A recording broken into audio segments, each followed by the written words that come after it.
Hello everyone. तो ये इस सीरीज़ का पार्ट 16 है और इवन ये लास्ट टॉपिक भी है इस चैप्टर का। तो जो लोग पहली बार इस वीडियो को देख रहे हैं उनके लिए मैं बता देती हूँ कि हम लोग क्लास 9th का चैप्टर 2 पोलिनोमियल कर रहे हैं और आज हम सीखेंगे factorization of X cube plus Y cube plus Z cube minus 3xyz। इसके पे बेस 2 क्वेश्चन हम करेंगे, 2 टाइप के क्वेश्चन करेंगे और ये इस पूरे चैप्टर में सबसे ज़्यादा इम्पॉर्टेंट यही टॉपिक है। तो चलिए शुरू करते हैं। तो पहले फॉर्मूले देख लेते हैं हम कि 2 टाइप का फॉर्मूला है इसमें।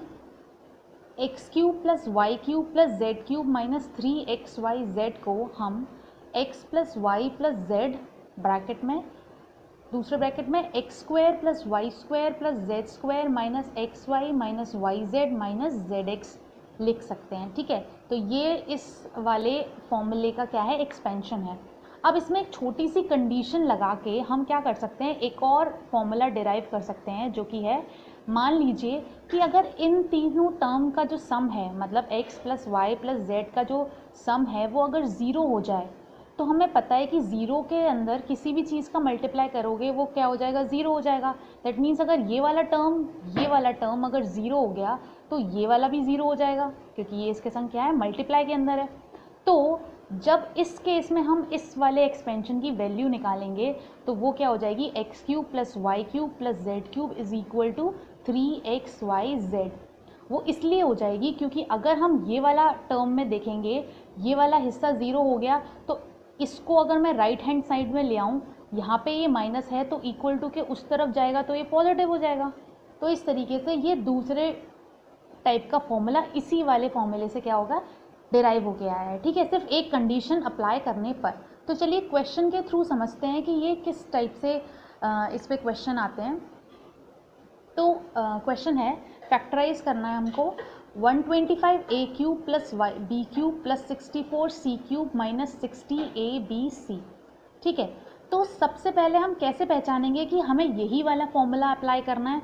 तो बहुत सिंपल सा है, देखने में ही पता चल जाएगा आप लोगों को कि 3 टर्म है और abc का कॉम्बिनेशन है और जो 3 टर्म है वो क्यूब्स के फॉर्म में है और कोई फॉर्मूला नहीं है। हम तो चलिए समझते हैं कि इसका सोल्यूशन कैसे निकालेंगे हम लोग।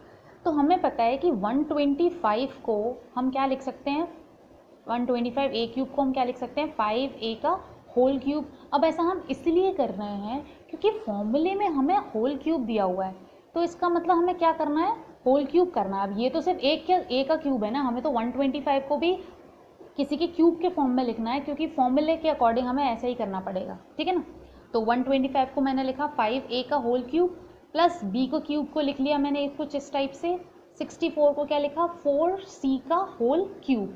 अब बस हमारा काम हो गया। अब आपको ये फैक्टर करने की ज़रूरत नहीं है, हमें अपना x y z मिल गया ना। तो अब हमें फॉर्मूले के अकॉर्डिंग 3 लगाइए, 5a को x मान लीजिए, b को y मान लीजिए और 4c को क्या मान लीजिए, z। तो आप देखेंगे कि ये इन तीनों का जो प्रोडक्ट है वो 60 होगा। तो चलिए देखते हैं, 5 3 15, 15 इंटू 4 इज 60, तो 60abc। तो बिल्कुल यही हमारा ये है। या फिर आप क्या कर सकते हैं, इसके फैक्टर निकाल के कर सकते हैं 60 के, तो आप देखेंगे कि ये बिल्कुल इसी तरीके से खुलेगा। ठीक है, तो वही हमने किया कि x इसको मान लिया 5a को, y को b मान लिया और z क्या मान लिया, 4c। अब हमने अपना फॉर्मूला लिखा।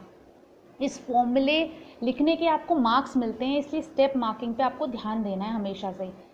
तो अब हमने फॉर्मूला लिखने के बाद हमने क्या किया, वैल्यू पुट कर दी। अब x का क्यूब है, ये तो हमें करना था। अब हमने क्या किया, राइट हैंड साइड में वैल्यू पुट की। तो हमने 5a, y की जगह b, z की जगह 4c। अब इंडिविजुअल स्क्वायर में रखा, तो x का स्क्वायर मतलब 5a का स्क्वायर, y का स्क्वायर मतलब b का स्क्वायर, z का मतलब 4c का स्क्वायर माइनस, अब x y मतलब 5a इंटू बी रख दिया, फिर वाई जेड क्या है, b इंटू 4c रख दिया, जेड एक्स क्या है, जेड एक्स मतलब 5a इंटू 4c, ये हमने कर दिया। ठीक है, अब हम इसको सॉल्व कर देंगे। तो 5a plus B plus 4c को हमने एज इट इज़ लिखा, 5a के होल स्क्वायर को हम क्या लिख सकते हैं, 25a स्क्वायर लिख सकते हैं। जनरली बच्चे यही गड़बड़ कर जाते हैं, वो क्या कर देते हैं, यहाँ पे 5a स्क्वायर लिख देंगे सीधे। पर ध्यान क्या रखना है, सबसे इंपॉर्टेंट क्या है, ब्रैकेट का ध्यान रखना है। ठीक है, तो हम 5a के होल स्क्वायर को क्या लिख सकते हैं, 25a स्क्वायर b का स्क्वायर को b स्क्वायर लिख देंगे, 4c का स्क्वायर करेंगे तो 16c स्क्वायर आ जाएगा। बाकी यहाँ पे -5ab, ये 4bc हो जाएगा और 5 4 20ac हो जाएगा। तो ये है इसका पहला टाइप का क्वेश्चन, जिसमें आपको सीधे सीधे फॉर्मूले को बस इवेलुएट करना है, खोल के देखना है बस। अब आते हैं इसका जो दूसरा हमने डेरिवेशन का दूसरा हिस्सा सीखा था, इस पे बेस्ड क्वेश्चन कैसे आते हैं। और मोस्ट इम्पॉर्टेंट एनसीईआरटी की लास्ट एक्सरसाइज में इस पे बेस्ड क्वेश्चन दिए हुए हैं, तो आपको ध्यान से करना है क्योंकि ये आपके टेस्ट या एग्जाम में डेफिनेटली आएगा। तो चलिए देखते हैं इस पे बेस्ड दूसरा क्वेश्चन, जो कि इसके सेकंड वाले फॉर्मूले पे बेस्ड है। तो हमें इवैल्यूएट करना है -12 का whole cube plus 7 cube plus 5 cube. अब हमें सिर्फ इवैल्यूएट करने को बोला है। अब हम ज़रा सबसे पहले जब हमने 3 इंडिविजुअल क्यूब देख लिए, तो पूरे पॉलिनोमियल चैप्टर में सिर्फ यही ऐसा फॉर्मूला है जिसमें इंडिविजुअल क्यूब्स का फॉर्मेट दिया हुआ है, ठीक है। तो हम क्या कर मान लेंगे कि पहले वाले टर्म को हम x मान लेंगे, ब्रैकेट के अंदर में जो टर्म है 7 को हमने y मान लिया और z हमने मान लिया 5 को। तो सबसे पहले हमने क्या किया, चेक किया कि ज़रा इन तीनों का सम करके देख लेते हैं।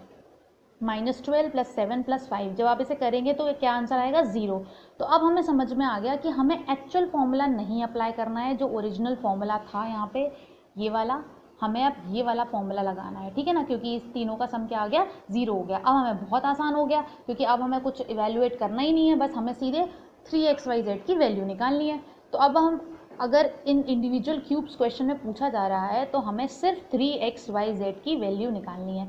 तो 3x की वैल्यू पुट कर दी, y की वैल्यू पुट कर दी, z की वैल्यू पुट कर दी, उसके बाद इन तीनों का मल्टीप्लाई कर दिया, साइन लगा दिया। तो ये इसका सबसे आसान क्वेश्चन है। पर अगर मैं डायरेक्टली आपसे अगर मैं पूछूं तो आप नहीं बता पाएंगे कि इसमें क्या फॉर्मूला या क्या ट्रिक लगेगी, ठीक है ना, क्योंकि जब हम इसके साथ में करते हैं तो हमें पता होता है कि अच्छा अब ये वाला फॉर्मूला हम लगाने जा रहे हैं। लेकिन अगर एग्जाम में आपको आ गया तो आपको ये याद रखना है कि जब इंडिविजुअल क्यूब का सिर्फ एक ही फॉर्मूला है और ये इसका सब फॉर्मूला है, एक तरीके से इसका एक डिराइव किया गया, ये कोई फॉर्मूला नहीं है, ये ओरिजिनल फॉर्मूले का ये बस एक छोटा सा पार्ट कंडीशन लगा के एक और फॉर्मूला बना दिया गया है। तो आई होप आपको यहाँ तक सारी चीज़ें क्लियर होगी। बाकी हमारा सारा पॉलिनोमियल के मैंने सारे चैप्टर कवर कर दिए हैं, तो आई होप आपको यहाँ तक सब कुछ समझ में आया होगा। बाकी पॉलिनोमियल चैप्टर के जितने भी इम्पॉर्टेंट टॉपिक्स थे वो मैंने सारे डिस्कस कर दिए हैं, और आप लोगों के लिए आप बोलेंगे तो मैं शीट बना दूँगी प्रैक्टिस के लिए आप लोगों के लिए, जिससे कि आप प्रैक्टिस कर सकें इस चैप्टर की। बाकी आप कमेंट सेक्शन में बताइए अगर आप एनसीईआरटी या आर एस अग्रवाल या आर डी शर्मा जो भी आप बुक रेफ़र करें उसके क्वेश्चन सॉल्व करिए, और फिर कमेंट सेक्शन में आप डाउट्स पूछिए। तो फिर हम लोग एक सेशन लेंगे जिसमें हम डाउट का रखेंगे सिर्फ। Thank you so much. जय हिंद।